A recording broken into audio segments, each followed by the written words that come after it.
Hello students, welcome to CMA classes and CMA practical classes. आजकल हमारी videos जब लगातार आ रही हैं तो आप सबको फायदा भी मिल रहा होगा। मेरे को लग रहा है धीरे धीरे बच्चे मेरे व्यूज भी देख रहे हैं, ज़्यादा अच्छी तरह से जा रहा है। उस टाइम बाद यूट्यूब को लगेगा आई एम अ सीरियस अध्यापक टीचर, तो वो इसको भी सपोर्ट करेंगे और ये थोड़ी सी बढ़ेगी तो मासेस तक पहुँचेगी हमारी वीडियोज़। मेरी वीडियोज़ से फ़ायदा होगा सब लोगों को। तो आप सबसे मेरी ये गुजारिश है, आप सबसे कहना है कि अगर आपको मेरा पढ़ाया हुआ अच्छा लगे तो मेरे चैनल को लाइक शेयर सब्सक्राइब करें। राइट में आपके बेल आइकन है, उसको दबाएं, जिससे कि आपको न्यू नोटिफिकेशंस मिलती रहे। अच्छा लगेगा अपने दोस्तों से, अपने मित्रों से, जानकारों से, जिनको भी इस सब चीज़ों की जरूरत है उनको भेजते रहें। तो आज का जो हमारा टॉपिक है, हम दो टॉपिक लेके चल रहे हैं इसके अंदर, 194H एंड 194J। तो पहले हम 194H की बात करते हैं। 194H है हमारा कमीशन ऑन ब्रोकरेज फीस का। क्या है ये? ब्रोकरेज फीस रेट क्या है इसके अंदर? 5%। ठीक है। थ्रेशोल्ड क्या है? क्या कोई बताएगा इसका क्या मतलब होता है?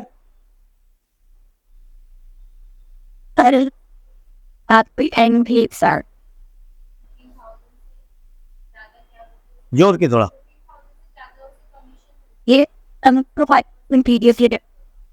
ठीक है, आप बताइए आप क्या कहना चाहते हैं। आपको कुछ पता है? नहीं। पहले बताइए कमीशन क्या होता है। सबसे पहले हम इस शब्द को एनालाइज करते हैं, कमीशन को, फिर हम एनालाइज करते हैं ब्रोकरेज को। ठीक है। कमीशन क्या है? हाँ, कमीशन है बचत। बचत मतलब प्रॉफिट। हाँ, कमीशन बचत है, ऐसा तो नहीं।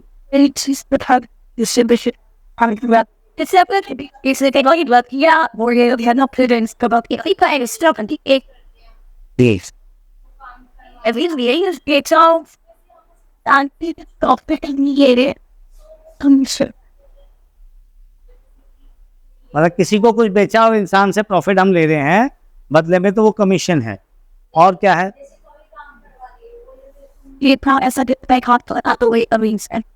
मैंने कोई काम करवा दिया और तुम बदले में इतना पैसा दे दो तो वो मेरा कमीशन है। और कुछ? और कोई कमीशन के बारे में कुछ कहना चाहेगा?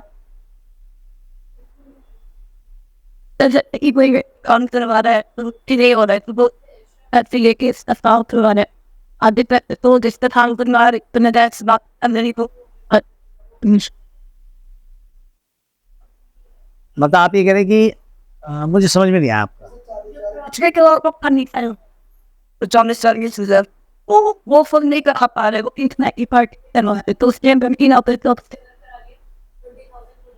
इतना मोटा कमीशन थोड़ी ना होता है यार। देखो, जब तक कंसेप्ट क्लियर नहीं होगा तब तक समझ में नहीं आया। कमीशन क्या है? कमीशन एक प्रकार की सर्विस है। कमीशन एक प्रकार की सर्विस है जो हम कब देते हैं, वो चार्ज हम कब देते हैं, जब कोई हमें हमारे काम में असिस्ट करता है। जैसे मैं बताता हूं, मान लीजिए मेरे को सेल करनी है एक पर्टिकुलर एरिया में। मैंने कहा भाई साहब, आपका जो है ना लिखने का, कैलकुलेशन का तरीका बहुत बढ़िया, आप मार्केट से बंदे ढूंढ सकते हो, तो I will give you a percentage of sale as a commission. I will give you a percentage of sale as a commission for giving me your services. अगर आप अपनी सर्विसेज मुझे देते हो, मेरा बिजनेस बढ़ाते हो, तो जो आप सेल करोगे उसका एक पर्टिकुलर पार्ट मैं आपको कमीशन के रूप में दूंगा। मेरे पास कई लोग आते हैं, कहते जी कंपनी के अंदर मैं किस में था, मार्केटिंग में था, तो मैंने अपना फ्रीलांसिंग कर लिया। मैंने कहा तो क्या फ़ायदा हुआ? कहते हैं सर पहले मैं उनके लिए ऑर्डर लाता था, कंपनी का बेनिफिट होता था, मेरे लिंक्स अच्छे हो गए, बातचीत अच्छी हो गई, तो मैंने उन कंपनी से कहा कि I will fetch some order for you, मैं आपके लिए कुछ ऑर्डर्स लाऊंगा। अब अगर मैं ऑर्डर लाऊंगा तो मुझे क्या मिलेगा? ठीक है, तो वो ऑर्डर लाने का उसको एक fix percentage of sales as commission दे दें। सपोज करिए उसने 1 CR की सेल करी, 1 करोड़, ये सेल उसने अर्न करी, तो इस पे उसने 5% कमीशन उसको दे दिया। 5% कमीशन इज 5 लाख। जो छोटा मोटा अमाउंट नहीं है, it's a very good amount. लेकिन 1 करोड़ की सेल भी एक दिन में नहीं आई, अगर बहुत अच्छा आदमी नहीं होगा तो 1 करोड़ की सेल लाने में साल भर लग सकता है। अगर अच्छा आदमी होगा तो 2-1 महीने में भी ला सकता है। तो बड़े बड़े अच्छे लोग हैं जिनके कनेक्शंस बहुत अच्छे हैं, वो बहुत अच्छी तरीके से काम करते हैं, तो वो सेल जनरेट कर लेते हैं। तो हमने कहा सेल्स पे एक आपको कमीशन मिलेगा। जनरली तो कमीशन वर्ड हमारा सेल्स से ही रिलेटेड होता है, बिजनेस एनहांसमेंट हो रहा है तो ही कमीशन मिलता है। ब्रोकरेज का मतलब है दलाली, यानी कि कोई काम कराया उसमें अपना एक हिस्सा काट लिया हमने, भाई तेरा मैं ये काम करा दूंगा। Generally it is not related to direct sale, it is related to getting some work done. ठीक है, तो वो कोई काम अगर हमारा करवा देता है तो उसके बदले में अपनी दलाली ले लेता है, अपना कमीशन, अपना एक ब्रोकरेज ले लेता है। ठीक है, नॉट अ कमीशन। वो ये कहता है भाई साहब ये आपका काम नहीं हो रहा, मैंने कहा हाँ नहीं हो रहा, भाई साहब मुझे इसके 20,000 रुपये दे देना, मैं करा दूंगी। ब्रोकरेज। अब हम इसको और कहां से रिलेट कर सकते हैं ब्रोकरेज को, जैसे हम शेयर सेल करते हैं, तो शेयर को सेल करवाती है कौन? जैसे शेयर खान है, ये ज़ेरोधा है, ये क्या है? एक ऐसे बीच के प्लेटफॉर्म है जो जोड़ते हैं, किसको जोड़ते हैं? सेलर को और बायर को। उन्होंने एक प्लेटफॉर्म दे दिया, अपना एक एरिया दे दिया कि भाई आप, अच्छा इसमें एक और चीज मैं समझाता हूँ, मटीरियलाइज एंड डीमटीरियलाइज आप समझते हैं क्या होता है? थोड़ा सा एग्जांपल देता हूँ, क्योंकि brokerage is link to share also, तो आप थोड़ा सा समझ लीजिए। एक होता है मटीरियलाइज्ड,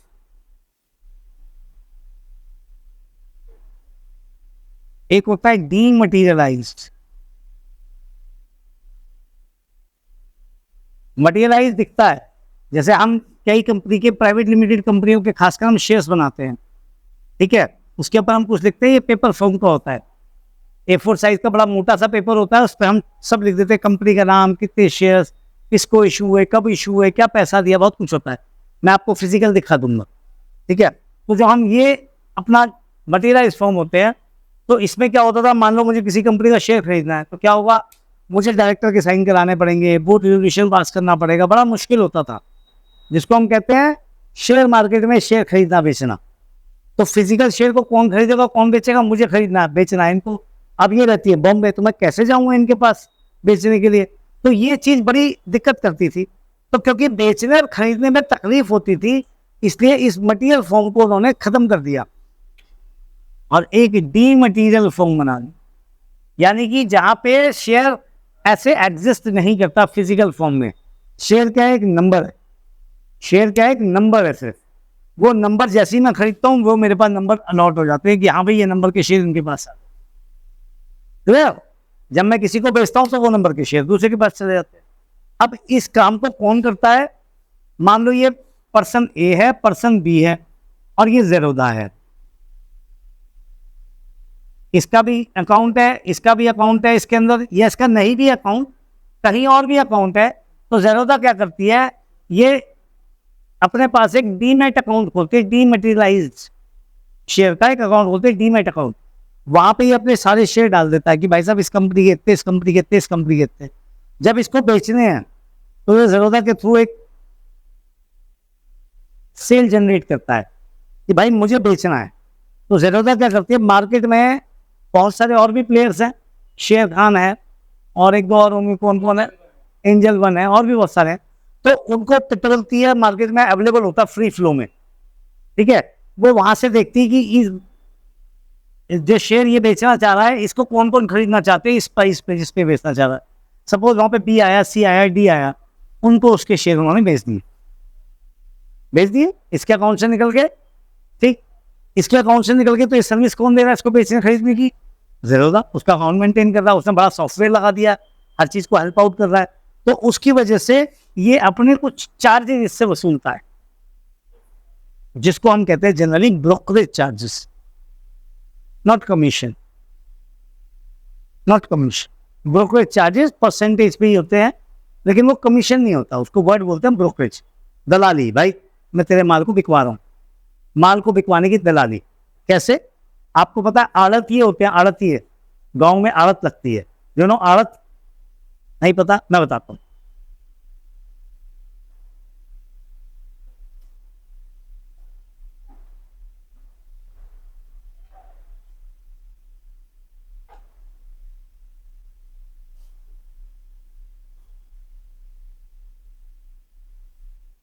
देखो यहाँ पे कुछ बहुत अच्छी अच्छी चीजें भी आपको क्लियर होंगी।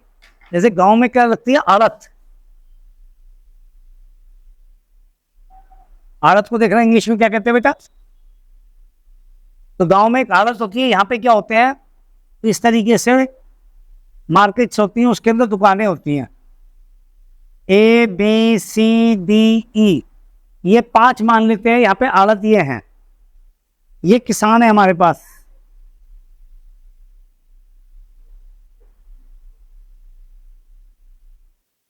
ये हमारे पास 3 4 5 10 20 50 किसान है। ये आते हैं इस आड़तिये के पास, यहाँ पे पूरे मार्केट में हर तरह की आड़त होती है। सब्जी की आड़त हो रही है तो सब्जी बेचते आएंगे, एजेंट। आड़तिये भी एजेंट ही है, ठीक है। तो ये क्या करते हैं, लोग इनसे माल खरीदते हैं, ठीक, क्लियर हो गई, और फिर जो खरीदने वाले और हैं उनको बेच देते हैं। तो ये क्या करते हैं, बीच के मीडिएटर का काम करते हैं। भाई एक किसान आया, कहता भाई मुझे अपना इतना सामान बेचना है, आ जा भाई बता कितने का है, उससे सामान खरीद लिया, आगे वाले को बेच दिया। इसके बीच में आड़तिये खरीद के एजेंट का काम करते हैं, इनके ब्याह पे आगे को बेच देते हैं। तो ये जो अपना चार्ज देते हैं वो भी एक ब्रोकरेज चार्ज है। क्लियर हो गई मेरी बात? ठीक है। अब बात आती है कि जब हम कमीशन और ब्रोकरेज की बात करते हैं तो हम क्या करते हैं, आप जब किसी कंपनी में काम करोगे तो आपके पास इतना डिस्क्रिप्शन नहीं आएगा समझने के लिए। आपको तो कहेंगे भाई कमीशन का बिल है भाई, इसका टीडीएस काट लेना, ये इतने का बिल आया भाई, इसका कमीशन दे रहे हैं, इसका टीडीएस काट लेना। इससे ज्यादा आपको कोई इन्फॉर्मेशन नहीं होगी। अब आपको दिमाग अप्लाई करना है, हमारे बिजनेस में कमीशन किस चीज का ले रहा है या ब्रोकरेज किस चीज का ले रहा है, तो जो लेगा उस पर टीडीएस काट। क्लियर? तो अब आपको कैसे सोचना है, मैंने बैकग्राउंड बता दिया आपको, कमीशन या ब्रोकरेज क्या होती है। अब कैसे कटता है, क्या परसेंटेज कटता है, उस पर हम बात करते हैं।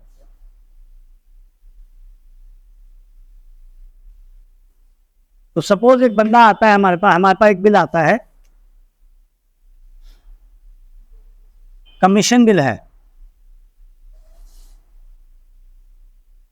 सपोज हमारे पास 50,000 का कमीशन का बिल आया, ठीक है। पहली कंडीशन हमारे पास क्या है, ये बिल का अमाउंट 15,000 से ज्यादा है। दूसरी क्या है कंडीशन हमारे पास, ये कमीशन है, तो इसमें लिमिट लगेगी, ठीक। अब कितना कमीशन का हम इसमें काटेंगे, हाँ कितना परसेंट है बेटा, 5% है, तो 50,000 का 5% कितना हुआ, 2,500। और हम यहाँ पे बैलेंस उसको 47,500 पेमेंट कर देंगे। ये 2500 कहाँ जाएगा,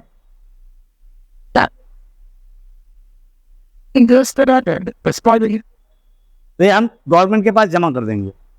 टीडीएस में 2 चीजों का हमेशा ध्यान रखना, मैं बार बार बताऊंगा।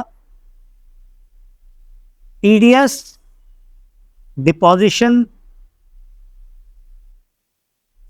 एंड टीडीएस क्या होता है दूसरा पार्ट, रिटर्न। टीडीएस डिपॉजिशन करते हुए मेरा 10 नंबर चाहिए बस, लेकिन टीडीएस रिटर्न करते हुए मेरा 10, और जिनके टीडीएस काटे हैं उनके पेन। बहुत सारे केसेस में हमारे पास ऐसे लोग भी आए जिन्होंने टीडीएस काट के जमा कर दिया लेकिन रिटर्न ही नहीं भरी। भाई उन्होंने अपना काम तो कर दिया, उनके पास से चला गया, लेकिन जब रिटर्न नहीं भरी तो जिसके पेन में चढ़ना चाहिए था उसके पेन में चढ़ा ही नहीं। अब अगर उसके पेन में नहीं चढ़ा तो क्या होगा नुकसान, मुझे भी देना बेटा बोलो। तो जिसके पेन में नहीं चढ़ा उसको क्या नुकसान होगा,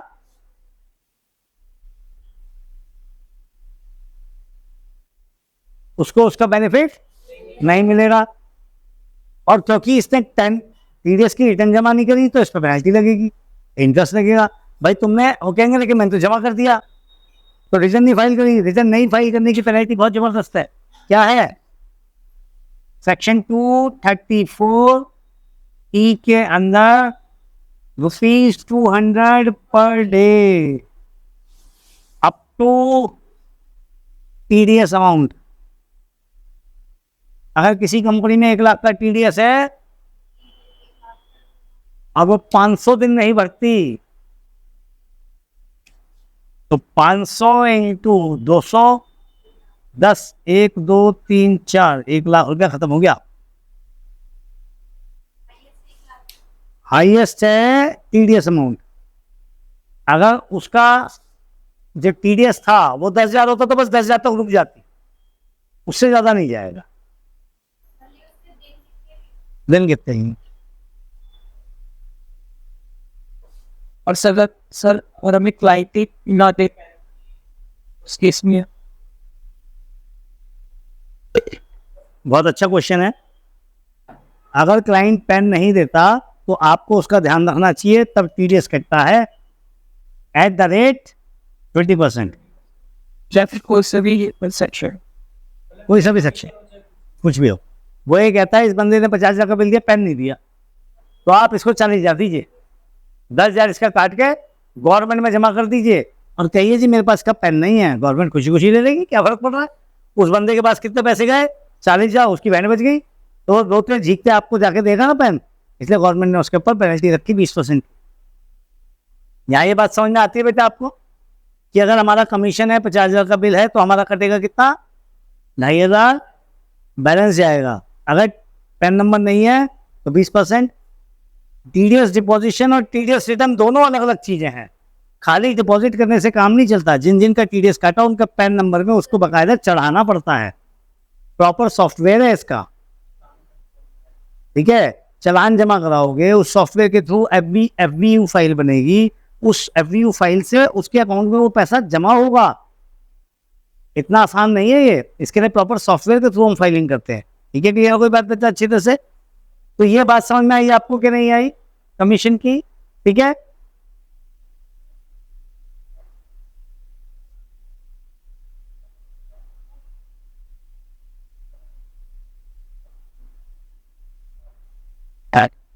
अकाउंटिंग सब में मोर और लेस सेम ही होंगी, तो अकाउंटिंग में बाद में आपको बता दूंगा। अब हम बात करते हैं 194 जे।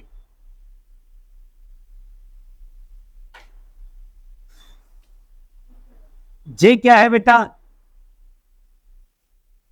तो भाई सी फॉर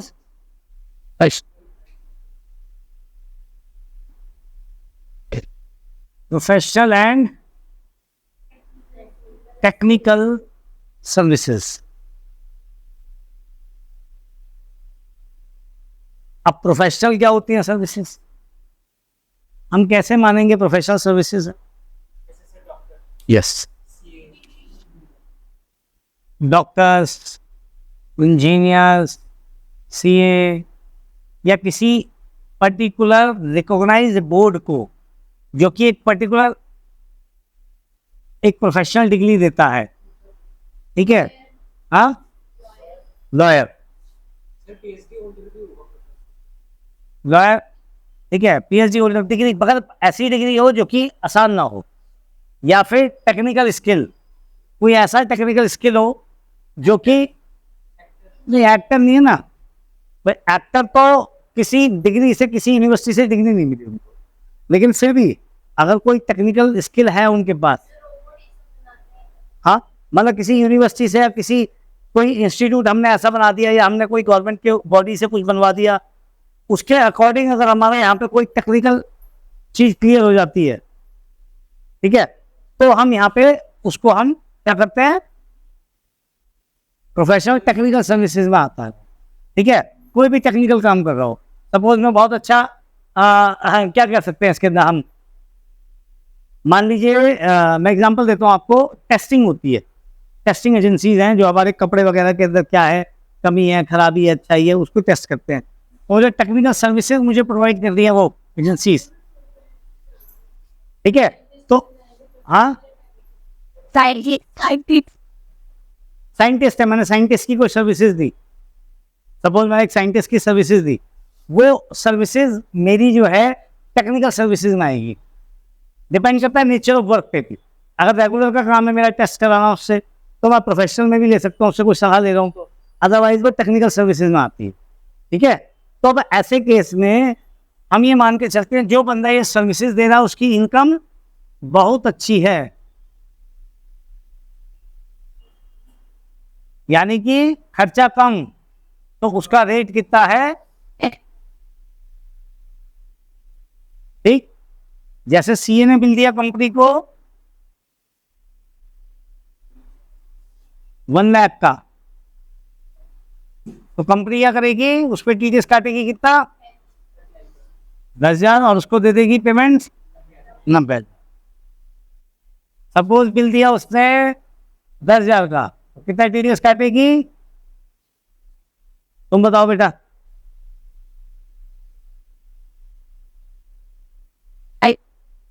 10% तो मैंने लिखी है, तो वहां खो रही है, हो रही है, इसीलिए तो पूछा। दोबारा बता दूंगा, जब समझ में ना आए तो रोक दो, कोई दिक्कत थोड़ी ना है, ठीक है। 10,000 पे 10% यानी कि 1,000, कितना पेमेंट करेंगे। अगर ये पहला बिल होता तो क्या मैं टीडीएस काटता, क्योंकि वो थ्रेशोल्ड लिमिट से कम है। और अगर दूसरा बिल होगा, इसके बाद ये बिल आएगा तो काटूंगा, क्यों, क्योंकि एक बार कट गया, फिर काटते रहेंगे। क्लियर हो गई बेटा बात अच्छी तरह से। 10% का रेट समझ में आया, तुम आया नहीं आया, ये वाला समझ में आया था 5% वाला कमीशन का। यस, क्या होता है, मान लो मैं सी हूं, मैं खुद अपनी बात करता हूं, और मैं मान लो किसी कंपनी को 1 लाख का बिल देता हूं। सपोज मेरे पास जीएसटी नहीं है, मैं जीएसटी की कॉम्प्लिकेशन हटाता हूं, ऑलरेडी है मेरे पास, लेकिन मान लो मेरे पास जीएसटी नहीं है, मैं कॉम्प्लिकेशन हटाता हूं, और मैं 1 लाख का बिल रेज करता हूं, किसको, सपोज दैट मैं 1 लाख का बिल रेज करता हूं किसी कंपनी को, तो कंपनी क्या करेगी, मुझे 1 लाख के अगेंस्ट पेमेंट करेगी। अगर वो टीडीएस नहीं काटेगी तो पूरे 1 लाख के 1 लाख देगी मुझे, और अगर वो टीडीएस काटेगी तो 10,000 काट के मुझे तो 90,000 देगी, और ये 10,000 टीडीएस डिपॉजिट कर देगी, ठीक है। सपोज मैंने अप्रैल को बिल दिया, तो 7 मई से पहले पहले मेरे को पेमेंट देना दे, गवर्नमेंट को 10,000 की पेमेंट कर देगी, ठीक। मैंने अप्रैल का बिल दिया, मुझे पेमेंट देना दे, गवर्नमेंट को 7 मई से पहले पहले पेमेंट कर देगी, वरना इस पे इंटरेस्ट लगेगा, ठीक है। और उसके बाद जून में भी कुछ पेमेंट करेगी, ठीक है, और जुलाई में भी पेमेंट करेगी, 7 जुलाई वाली, यानी कि जून की पेमेंट। जुलाई में कब की पेमेंट करेगी, जून की। और उसके बाद हर क्वार्टर में एक रिटर्न जाती है। उसके बाद फिर ये जो जून की रिटर्न है, ये 31 जुलाई तक, 1 महीने का टाइम मिलता है अब हमें, 31 जुलाई तक ये इसकी रिटर्न भरेगी, जिसमें ये मेरा जो पैन है यहाँ पे, उस पैन को डालेगी, मेरे पैन को, मेरे जैसे और लोगों के पैन को, सबके पैन को डालेगी, और उनको बताएगी कि उन्होंने हमें क्या बिलिंग करी, और हमने क्या टीडीएस काटा, क्या जमा कराया, और उसकी एक रिटर्न फाइल कर देती है। क्लियर होगा मेरी बात, ठीक है। जब ये रिटर्न फाइल हो जाएगी तो उसका फायदा क्या होगा, इस जुलाई की रिटर्न फाइल होने के बाद वो मुझे टीडीएस सर्टिफिकेट देगी। उस टीडीएस सर्टिफिकेट में मुझे बकायदा दिखेगा कि मेरे पैन में ये पैसा जुड़ गया। उसके अलावा मेरे को मेरे 26 एएस में ये रिफ्लेक्ट होगा कि इस कंपनी ने मेरा टीडीएस काटा है। क्लियर, कोई कंफ्यूजन यहाँ पे। तो ये टीडीएस कट जाता है, कटने के बाद क्या होता है बेटा, ये डिपॉजिट होता है। अप्रैल का टीडीएस 7 मई से पहले पहले, मई का टीडीएस 7 जून से पहले पहले, और जून का टीडीएस 7 जुलाई से पहले पहले, ठीक। जब 3 महीने टीडीएस जमा करा देते हैं, उसके बाद ये रिटर्न फाइल करते हैं। तब तक लोगों से पैन वगैरह नंबर ले लेते हैं। मान लो मेरे पास पैन था लेकिन मैं नहीं दे पाया, तो क्या होगा, वो ले लेगा 1-2 महीने में। नहीं तो कहेगा गुप्ता जी अगर आप पैन नहीं दोगे तो मैं आपको पेमेंट कम करूंगा, मैं गवर्नमेंट को 20% टीडीएस जमा करा दूंगा आपका। तो मैं तो नहीं चाहूंगा, मैं कहूँ भाई मेरा नंबर ले ले, मेरा ही पैसा कटेगा और मुझे बेनिफिट भी नहीं मिलेगा। अगर मेरा पैन नंबर नहीं डालेगा तो मुझे बेनिफिट भी नहीं मिलेगा, मेरे अकाउंट में आएगा ही नहीं वो पैसा, 20% भी नहीं आएगा, ही पैन तो आएगा कहाँ से, ठीक है। तो जब मेरे पैन में आ जाएगा उसके हिसाब से फिर हम क्या करेंगे, अपनी रिटर्न फाइल कर देंगे। एक बंदा रिटर्न फाइल कर देगा, मेरे को मेरे अकाउंट पे ये सब कुछ रिफ्लेक्ट हो जाएगा। ये तो मैं अपनी इनकम टैक्स में रिटर्न में दिखाऊंगा 1 लाख की इनकम, और मैं गवर्नमेंट को कहूँगा जी इस 1 लाख की इनकम पे सपोज मेरा 15,000 टैक्स बैठता है, 10 तो इसने काट लिया जी भाई साहब, 5 मैं और जमा कराता हूँ और मेरी रिटर्न क्लियर कर दूँ। जो हम 31 जुलाई तक अभी रिटर्न फाइल कर रहे थे, जो अभी हम 30 सितंबर तक रिटर्न फाइल करेंगे। क्लियर, कोई कंफ्यूजन यहाँ पे किसी को, बोलो बेटा। लाइनें तय बताइए। जी, हर महीने के एंड के बाद अगले महीने की 7 तारीख से पहले, या तो 7 को या 7 से पहले रात के 12 बजे से, ये सिस्टम है। क्लियर होगा बेटा? यहाँ पे ये अच्छी तरह से आपको 2 सेक्शन समझ में आए, प्रोफेशनल क्या होता है, टेक्निकल क्या होता है, कमीशन ब्रोकरेज क्या होती है, आड़तीय क्या होते हैं, सब मैंने इसके अंदर ऐड करा। आप दोबारा देखिएगा, 2 बार देखिएगा, 3 बार देखिएगा। एक बार वीडियो देखने में कभी समझ में नहीं आती, ध्यान रखिएगा। इसलिए बार बार कहते हैं रिवीजन बहुत जरूरी है। अगर मैं वीडियोस बना रहा हूँ और मेरी वीडियोस आपको समझ में आ रही हैं, तो आप उसको एक बार देख के संतुष्ट ना हो, कम से कम 3 बार देखें, 4 बार देखें। तो क्या होगा, वो वीडियो समझ में आएगी और आपको याद भी होनी शुरू होगी और आपको मन लगने लगेगा। क्योंकि हर एक टीचर का अपना एक स्टाइल होता है। हो सकता है कुछ बच्चों को मेरा स्टाइल समझ में आए, किसी और को किसी और का स्टाइल समझ में आए, लेकिन अगर मेरा स्टाइल आपको समझ में आता है और आपको समझ में आता है कि मैं जो पढ़ा रहा हूँ वो आपको बेनिफिट करेगा, तो आप उस वीडियो को एक बार नहीं, कम से कम 3 से 4 बार देखिए, जिससे कि वो आपके अंदर जज्ब हो जाए। जो मेरा इतने साल का एक्सपीरियंस है वो आपको मेरी वीडियोस के माध्यम से मिल रहा है, मैं चाहता हूँ आपको ये मिलता रहे। इसी के साथ हम अपनी ये 194H और 194J की जर्नी आज हम यहाँ पे एंड करते हैं। अब अगले सेशन में हम एक नया सेक्शन लेके पढ़ेंगे, ठीक है? तो आप सबसे गुजारिश है मेरी कि आप मेरे चैनल पे बने रहिए। आपको अच्छा लगता है तो आप इसको लाइक शेयर सब्सक्राइब करें, राइट में बेल आइकन है उसको दबाएं और अपने दोस्तों मित्रों या जरूरतमंद जो भी आपके लगते हैं उन सबको आप इसको शेयर करें। Thank you.